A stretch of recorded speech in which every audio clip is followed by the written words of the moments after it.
മുജാഹിദ് മൗലവി പ്രാർത്ഥന പഠിപ്പിച്ചാണ്.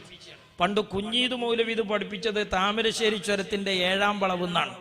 മൗലവി പറഞ്ഞു 7-ാം വളവെന്ന് ബ്രേക്ക് പൊട്ടി. അപ്പൊ നമ്മൾ ആരെയാ വിളിച്ചണ്ടിയേ?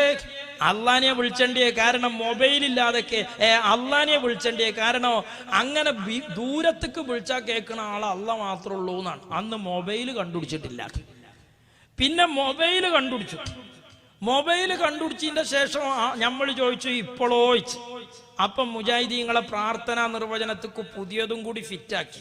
മൊബൈൽ ഇല്ലാതെ വിളിച്ചുമ്പോഴാണ് അള്ളാനെ മാത്രമേ വിളിച്ചാൻ പറ്റുള്ളൂ, അല്ലാത്തോലെ വിളിച്ചാൽ പ്രാർത്ഥനയാവും.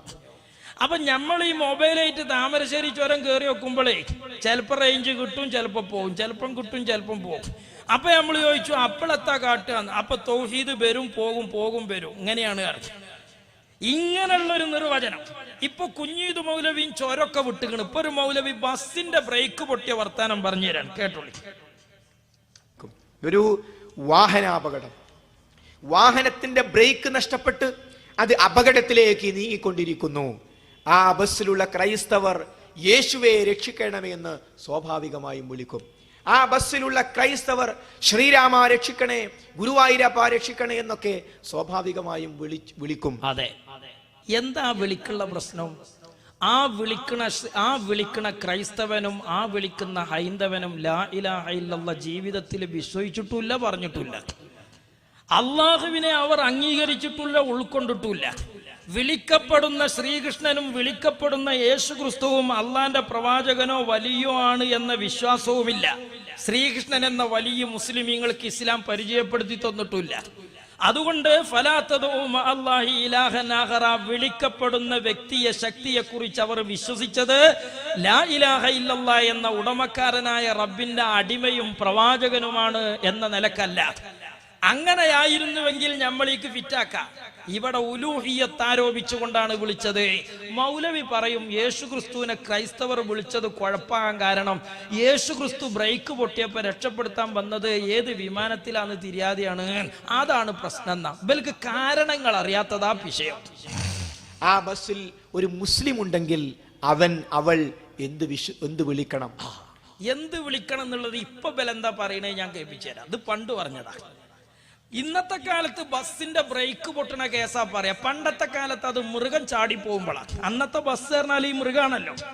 അപ്പൊ മരുഭൂമിയിലൂടെ നമ്മൾ മൃഗത്തും ഇങ്ങനെ യാത്ര ചെയ്യുമ്പോ മൃഗം ഒരു കുടച്ചില്, നമ്മൾ ചന്തിയും കുത്തി തായ മൃഗം പോണ പാട്ടിന്. അങ്ങനെ മൃഗം ബ്രേക്ക് പൊട്ടിയാൽ എന്തു ചെയ്യണം, അങ്ങനെ ആരെ വിളിക്കണം എന്ന് മുജാഹിദീങ്ങൾ മുത്തുനബിന്റെ ഹദീസ് പഠിപ്പിച്ചേരാണ്. കേട്ടോളൂ. മൃഗം ചാടിപ്പോയാൽ, ബസ്സിന്റെ ബ്രേക്ക് പൊട്ടിയാൽ, അഥവാ മൃഗം അന്നത്തെ കാലത്ത് ചാടിപ്പോയാൽ, നബി സല്ലല്ലാഹു അലൈഹി വസല്ലമ പറയുന്ന ഹദീസ്, ഇതൊരു ലൈഫായ ഹദീസാണ് മുജാഹിദിന്റെ വിശ്വാസപ്രകാരം. ആ ലൈഫായ ഹദീസ് കൊണ്ടാണ് മുജാഹിദിനെ 25 ഗ്രൂപ്പാക്കി സുന്നികൾ ഇവിടെ തുമ്പില്ലാതെയാക്കിയത്. നോക്കി നിങ്ങൾ എത്ര ദുർബലാണ് ഈ ആശയം, എത്ര ദുർബലമാണ് ഈ പ്രത്യാശാസ്ത്രം. മാലഹാ മിൻ ഖറാർ. അങ്ങനെ മൗലവി പറയാണ് ആരെ വിളിക്കണം, ആരെ വിളിക്കണം. ആരുടെയെങ്കിലും മൃഗം അഴിഞ്ഞോടിയാൽ, അഥവാ ബ്രേക്ക് പൊട്ടിയ പോക്ക് പോയാൽ, അള്ളാഹുവിന്റെ അടിമകളെ ഒന്ന് തടഞ്ഞു വെക്കണേ എന്ന് വിളിച്ചു പറയുക. എന്താ ബസ്സിന്റെ ബ്രേക്ക് പൊട്ടിയ കാട്ടണ്ടേ? യാ ഇബാദല്ലാഹി ബിസൂ, അള്ളാന്റെ അടിമകളെ എന്റെ വാഹനത്തെ ഒന്ന് തടഞ്ഞു വെച്ചു തരൂ. ലേ അപ്പോ എന്താകണവിടെ? പ്രാർത്ഥന വരണം. ഉമർ മൗലവി പറഞ്ഞ കത്തിയോ കമ്പിയോ ഫോണോ ഫാക്സ് ഒന്നും ഈ വിളി കേൾക്കണോടത്തില്ല. പക്ഷെ ഇപ്പം മുജാഹിദ് അള്ളാനെ വിളിക്കണം എന്ന് പ്രത്യേകിച്ച് പറയേണ്ടിയില്ല. അള്ളാനെ വിളിക്കുന്ന വിശ്വാസിക്ക് അള്ള തരുന്ന സഹായം ബന്ധപ്പെടാൻ പറ്റിയ കാരണങ്ങളുണ്ട്. ആ കാരണങ്ങൾ അള്ള വെച്ച ചില അള്ളാന്റെ അടിമകളാണ്.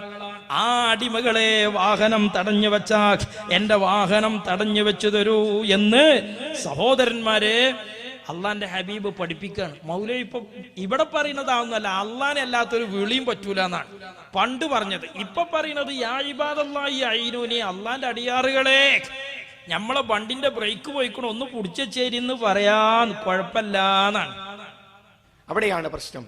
യേശുവെ രക്ഷിക്കണമേ എന്ന് വിളിക്കുമ്പോ യേശു ഇറങ്ങി വന്നുകൊണ്ട് ഈ ബസ്സിനെ തടഞ്ഞു നിർത്തും എന്ന് ആ വ്യക്തിക്ക് വിശ്വാസമില്ല. അതെ, യേശു ഒരു കോണിമക്കൂടെ ഇറങ്ങാത്ത കേസാപ്പതിൽ ആകെയുള്ള കുണ്ടാൻ വേണ്ടി ഒന്ന് നോക്കി കളി.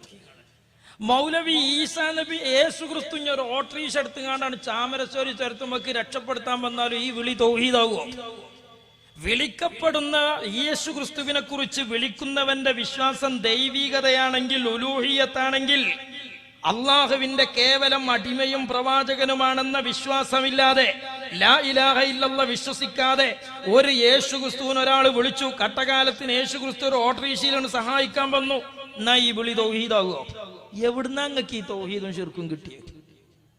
മറിച്ച് മറഞ്ഞ വഴിയിലൂടെ, ഗൈബിയായ മാർഗത്തിലൂടെ യേശു ഈ രംഗം കാണുകയും അങ്ങനെ ഈ അപകടത്തിൽ നിന്ന് രക്ഷപ്പെടുത്തുകയും ചെയ്യുമെന്ന വിശ്വാസമാണ്. അതെ, എമ്മങ്കാരശ്ശേരി പറഞ്ഞ കാരണം തിരിയാത്ത വരവാ. കാരണം തിരിയാത്ത വരവാ ഞമ്മക്ക് വിശ്വസിക്കാനാവൂല, നമ്മളെ യുക്തിക്കെതിരാന്നാണ് കാരശ്ശേരി പറയാ, നമ്മളെ തൗഹീദിനെതിരാണ് നാം മുജാഹിദ് പറയാ. ഗുരുവായൂരപ്പൻ ഇറങ്ങി വന്നുകൊണ്ട് അല്ലെങ്കിൽ യാത്ര ചെയ്ത് ഇവിടെ എത്തിക്കൊണ്ട് രക്ഷിക്കുമെന്നല്ല. അതെ, ഗുരുവായൂരപ്പന്റെ ഓട്ടോറിക്ഷ നമ്പർ അറിയാത്ത പ്രശ്നം ഇപ്പൊ ഇവിടെ ഉള്ളത്. നിങ്ങളൊന്ന് ആലോചിച്ച് നോക്കി. ഇനിയിപ്പോ ഗുരുവായൂരപ്പൻ ഒരു ഓട്ടോറിക്ഷയിൽ വന്ന് അമൃതാനന്ദമായി ഒരു വിമാനത്തിൽ വന്നാണ് രക്ഷപ്പെടുത്തി. അമൃതാനന്ദം ഇപ്പൊ അയാത്തിലുണ്ടല്ലോ. ആ അമൃതാനന്ദമയിയിൽ ദൈവികത കാണുന്ന ഒരു മനുഷ്യൻ അങ്ങനെ വിളിക്കുമ്പോ വന്നത് ഓട്ടോറിക്ഷയിൽ തന്നെയാണ്, രക്ഷപ്പെടുത്തിയത് കൈകൊണ്ടും കാലുകൊണ്ടാണ്. എന്നാ വിളിച്ച വിളി പ്രാർത്ഥനയല്ലാതെ ആകുമോ? നിങ്ങൾക്ക് എവിടുന്നാണ് ഈ കുത്തിത്തിരിപ്പ് കിട്ടിയത്?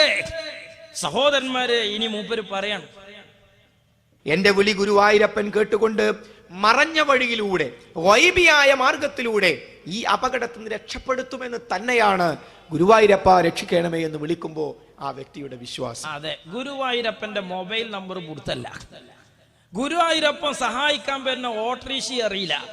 എന്നാ മുജാഹിദേ, ഇപ്പം നിങ്ങൾ പറയുന്നുണ്ടല്ലോ വിജനമായ മരുഭൂമിയിൽ വെച്ച് യാ ഇബാദല്ലാഹി അഈനൂനി എന്ന് നിങ്ങൾ വിളിക്കുമ്പോൾ നിങ്ങളെ സഹായത്തിനെത്തുമെന്ന് അള്ളാന്റെ ഹബീബിന്റെ ഹദീസ് നിങ്ങൾ ഉൾക്കൊള്ളുകയും ആ ഹദീസ് വെച്ച് അമൽ ചെയ്ത ഒരുപാട് മഹാന്മാരുണ്ട്.